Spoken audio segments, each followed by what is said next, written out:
The Evil Dead is a 1981 American horror film directed by Sam Raimi. The film was his directorial debut, and what a hell of a debut indeed. The film stars Bruce Campbell and Ellen Sandweiss, hope I'm saying the name right there, and gave birth to one of the most iconic tough guys in horror cinema, Ash Williams. Let's stop bushing around the beat and dive right in. The premise of this film revolves around a man named Ashley. Oh, Ashley, or just Ash. Oh, and he's played by Bruce Campbell. Going to a secluded cabin in the middle of nowhere with his girlfriend Linda, played by Betsy Baker, his sister Cheryl, played by Sandweiss, and Scott, played by Richard DeManiker, hope I'm saying that name right, and Scott's Space Shelley, played by Teresa Tilley. Now, upon their arrival to the cabin, they discover a strange book about a ferocious entity that becomes real when you think about. Oh, no wait, my bad. Wrong book. This book summons the most corrupt demons that you could imagine.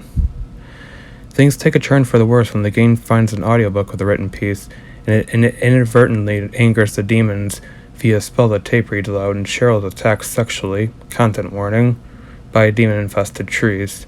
Now, the spirits have risen and plan to take possession of their bodies, and the only way to destroy the demons is to mutilate the person they are inside. Wow, this is the craziest fucking premise ever. I mean, even before the entities arise, the cabin already has an eerie allure to it, and supernatural events do take place, such as a portrait bench swinging by itself, and one character's hand being forced to sloppily draw a picture of the evil book that will cause all the trouble. This premise is extremely gripping and really fun to get into because you literally do not know what to expect next, since, as I might have mentioned before, the spirits can possess literally anything, and since the number of said entities is probably countless, that puts anyone in danger of not only getting possessed, but getting attacked as well.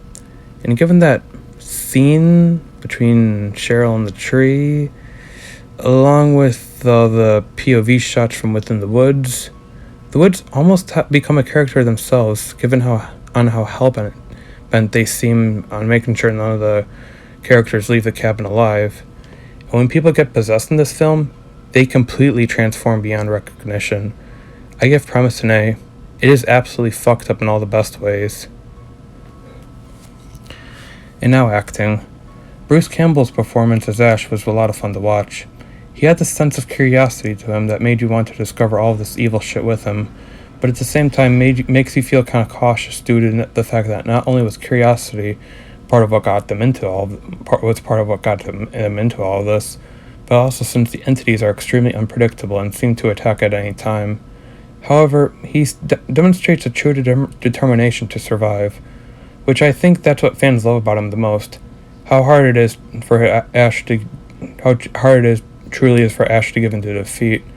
The acting from Sandweiss, however, was so good that it was almost disturbing. Take when she is assaulted by the tree, for example, and she flees into the cabin. She can't talk right, she's out of breath, and she genuinely seems as though she was attacked, and her delivery truly does help to sell her fear. I also want to give kudos to Betsy Baker for demonstrating such a powerful chemistry with Campbell's character, which ultimately did admittedly make me feel for the two of them when Ash had to kill her off. I give the acting an A. It made the film so much more enticing than it already was. Finally, directing. Sam Raimi grabs your attention right from the start. At the very beginning, there is a POV shot of what is most likely one of the entities, so already you get the feeling that something is off with the woods. And the film slowly progresses from there in terms of shocks, screams, and scares. You literally do not know what to expect next with the movie, which made it truly eerie, but also brought a fun energy to it since there was barely a dull moment due to all the horrifying insanity. I mean, these beings can possess the woods and still manage to take control of a headless corpse. I give directing an A+. Very refreshing mix of both action and horror. Overall, while Evil Dead may feel dated in some areas, and the effects don't really hold up, and honestly I've seen films from the 80s that have much better effects, although I can't really, hold that against it since, they had a very low budget.